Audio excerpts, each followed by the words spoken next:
Today we have with us Mrs. Rachna Prasad, who is part of a big real estate group. So welcome to our show, Mrs. Rachna.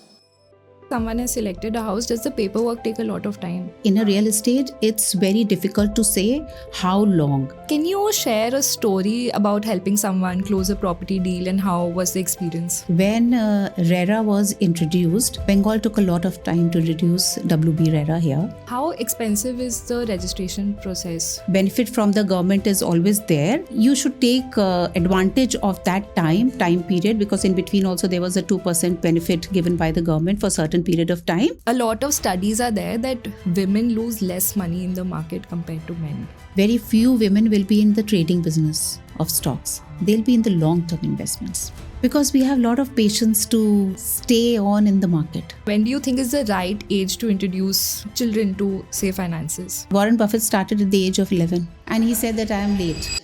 When Nestle debacle happened, everybody started selling off Nestle shares. We have so much of belief in Nestle products. How can Nestle go wrong? What sectors right now do you think are good? I am very bullish on pharma. Today, if you have any symptom, I have to go to the doctor tomorrow.